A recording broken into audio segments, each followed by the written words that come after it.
আসসালামু আলাইকুম, সবাই কেমন আছেন? দেখেন ব্যস্তও না। আমি কেমন মানুষ। আমার আসলে পকেট হাতেই অভ্যাস নাই, কোনোদিন মানি ব্যাগ ধরে অভ্যাস নাই। আর আজকে আমি সকালবেলা মানি ব্যাগ সহ প্যান্ট ভিজায় রাখছি, 2 ঘন্টা হয়ে গেছে গা।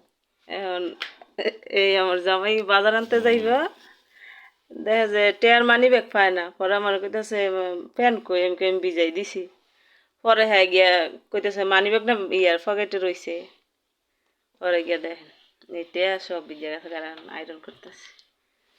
না আয়রন করবো না, ভিজায় সব থুয়ে দিছে প্যান্টের পকেটে। প্যান্ট খুঁজা মুজা বাই করবো, প্যান্টে সবসময় হাতায় গেছি, প্যান্ট পরিয়া করবা দুবা।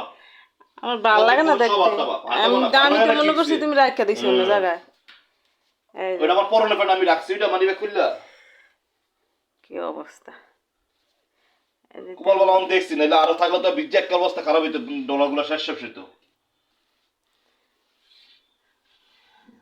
এখন বাজার আনতে যাইব, মানি ব্যাগ বিছরে বাজারে না গেলে তো তোর তোর টেয়ারি যাইতো সব। মি কইরো আল্লাহ রসুল যে হ্যাঁ আয়রন করতেছে। আয়রন করবো না, কি করবো? ভিজে গেছে। কত রেটিয়া এটা তো রোদে দেওয়া যেত না, রোদে দিলে অনেক সময় লাগবো। আয়রন করে করবো, মাসে কাপড় চোর রান করা আয়রন করি না, কি করবো?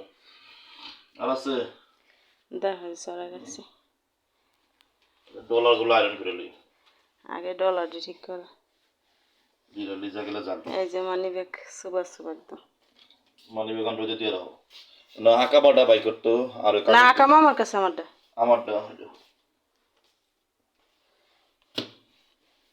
কি অবস্থা।